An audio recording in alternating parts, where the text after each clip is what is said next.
Thomas Perry. At this time, it is my pleasure to introduce Monsieur Wilfrid Grandmaire, maire of Dinozé.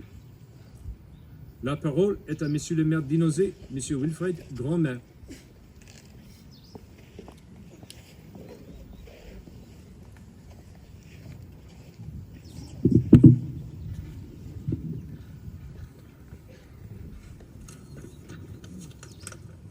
Monsieur le surintendant James Williamson, merci pour cette invitation. Madame Valérie Michel Moreau, préfète des Vosges, Monsieur François Vanson, président du conseil départemental, Madame Elisabeth Delgeni, présidente du conseil régional représentant le président Franck Leroy, Madame Guylaine Jandel Jean-Pierre, vice-présidente du conseil départemental, Monsieur Patrick Nardin, maire d'Épinal, Mesdames et Messieurs les maires et élus des communes voisines, Monsieur Stephen Carpenter, général de la brigade commandant la 7e armée, Madame Emily Price, directrice de la BMC, Monsieur le colonel Jean Michelin, chef de corps du 1er régiment de tirailleurs, Mesdames et Messieurs, en vos grades et qualités, Mesdames et Messieurs, chers amis. Permettez-moi tout d'abord de vous souhaiter la bienvenue sur le territoire de Dinozé et particulièrement dans cette enclave sacrée devenue territoire américain. En ce 25 mai 2025, nous sommes réunis ici dans le silence solennel du cimetière américain pour la journée du souvenir et commémorer par la même occasion le 80e anniversaire de la Libération. Ici même, en ce lieu sacré, plus de 5000 jeunes soldats américains reposent sous la terre vosgienne. Depuis octobre 1944, ce cimetière, érigé au cœur de notre commune, est devenu un lieu de mémoire universelle, un pont silencieux entre nos peuples, un témoin de l'histoire et du sacrifice. Parmi ces soldats, nombreux sont ceux appartenant à la 7e armée américaine que l'on surnommait la division Patch. Cette division, qui s'est illustrée avec bravoure sur de nombreux fronts d'Europe, a combattu ici avec une détermination inébranlable pour repousser les forces nazies et libérer nos terres. Ils étaient jeunes, ils venaient d'Alabama, du Texas, de New York ou de Californie. Ils avaient des rêves, des familles, des promesses d'avenir. Et pourtant, à des milliers de kilomètres de chez eux, ils sont tombés pour que nous puissions vivre libres. Dinozé, petite commune des Vosges, porte aujourd'hui cette mémoire avec une profonde reconnaissance. La création de ce cimetière n'est pas le fruit du hasard. Elle résulte d'une rencontre, d'un échange, d'un moment suspendu que je souhaite vous faire revivre aujourd'hui. Il y a quelques semaines, lors de l'Assemblée générale de l'US Memory, j'ai pris l'engagement de revenir sur les circonstances précises de la naissance de ce lieu de mémoire.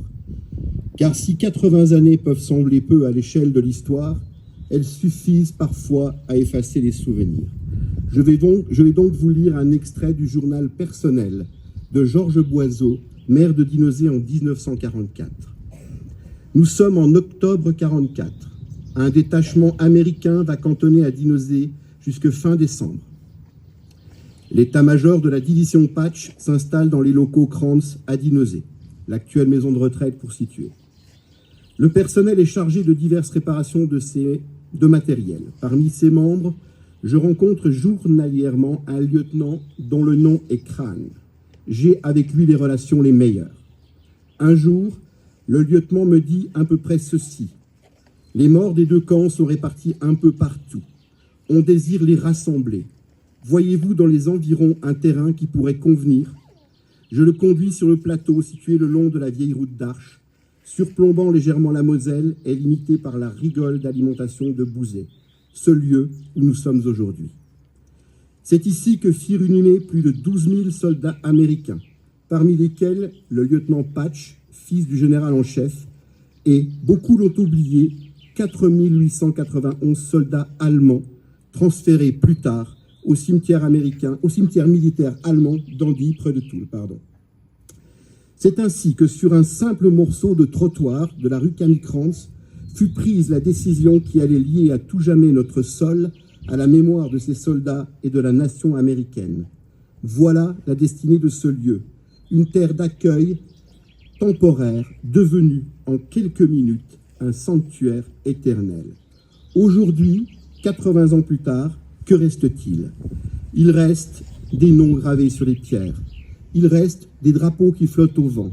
Mais il reste surtout notre devoir de mémoire, ce devoir de transmettre, d'expliquer, de faire comprendre aux générations présentes et futures que la liberté ne va jamais de soi. Comme l'écrivait Paul Valéry, la mémoire est l'avenir du passé. C'est pourquoi nous devons, encore et toujours, nous recueillir, nous souvenir et enseigner, pour que ces soldats qui ne sont jamais rentrés chez eux continuent à vivre à travers nos paroles et nos engagements.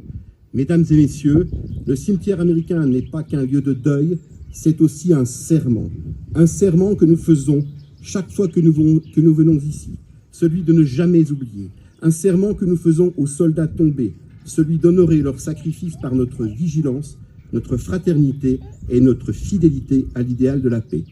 Au nom de la commune de Dinozé, je rends hommage à tous nos libérateurs, je rends hommage à la mémoire, je rends hommage à la paix. Vive l'amitié franco-américaine, vive la mémoire de nos libérateurs et vive la France. Merci.